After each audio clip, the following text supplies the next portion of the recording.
Halcyon Days at Taoyuan is a farming sim game developed and published by Botan X, scheduled to be released this year. Currently a demo is available. The demo is what we are going to take a look at today. Official Steam page description reads, "Welcome to Taoyuan Village to heal your loneliness. Here you can lead a carefree, self-sufficient life, farm, tame animals, raise livestock, fish, and build a prosperous homestead, or immerse in village life, meet kindred spirits, find love, and influence their destinies with your choices."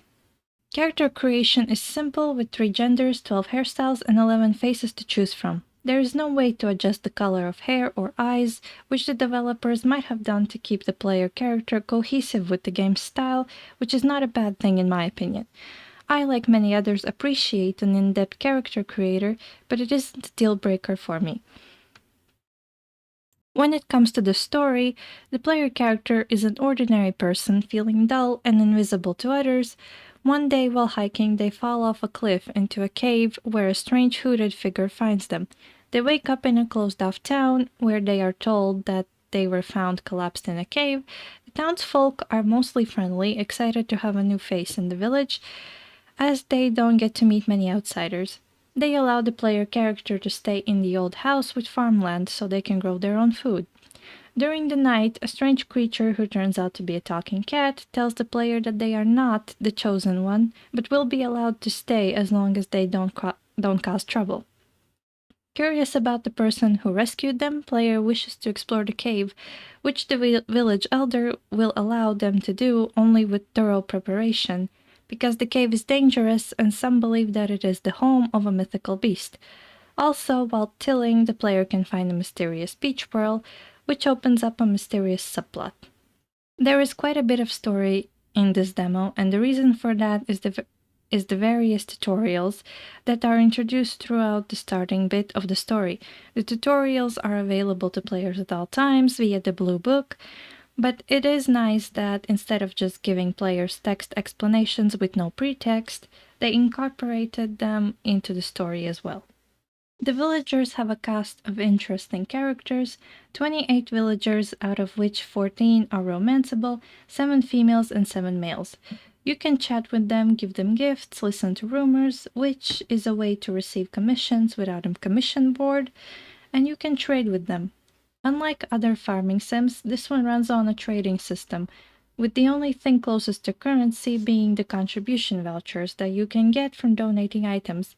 But there are items that you can trade for much more than the vouchers. Vouchers are mostly needed for buildings, although I discovered that the vouchers you receive are less than the indicated value of an item. Either I missed an explanation for that, or it's purposely done that way for a demo. It could also just be a bug, who knows. The farming system is simple and to the point, with the addition of an extra tool for harvesting and golden crops that pop up occasionally and are good for trading or contribution box. What I do appreciate is the tool rack that players receive with the house, as it is very useful and you don't have to worry about tools clogging up limited space early game. Learning blueprints, recipes, and gathering herbs all have their own minigames that can be turned off in settings once you get tired of them.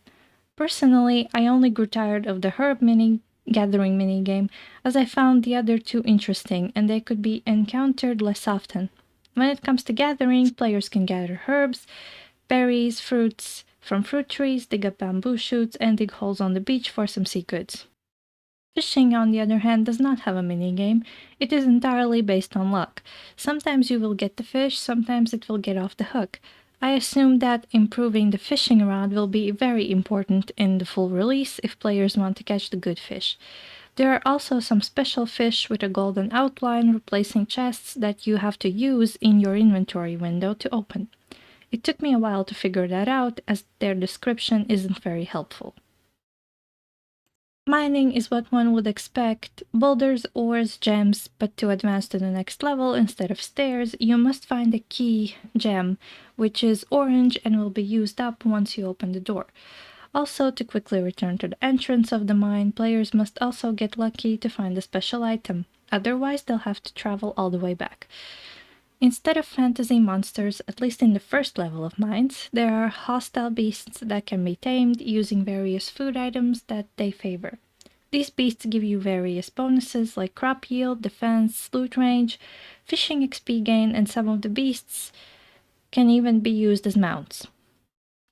On the farm, they stay in a special enclosure that you receive for free after taming 3 beasts. Completing Chew Yo Fang's quest, taking care of the tamed beasts, is as far as I got when it came to ranching because I didn't play enough to get a coop and chickens, so I won't be commenting on that. The combat is very simple, click the mouse to swing the sword and evade, but I wonder if that changes once you reach enough levels to get some perks. My final thoughts on this demo: I really enjoyed the visuals and the setting of the game. The added mini games and the freedom to turn them off or keep them on is also nice. The UI takes some getting used to, but there is always the option to rebind some keys, so it's not a big issue for me. The beast taming system is something I enjoy the most because there are very few farming sims that let you tame the beasts. The added perk system is also appreciated as it makes the beasts useful instead of just pretty pets. In conclusion, I am looking forward to full release of this game and I'm eager to see what they do with it. Thank you for watching. Please tell me your thoughts in the comments. Also like and subscribe if you enjoy my content. Bye bye!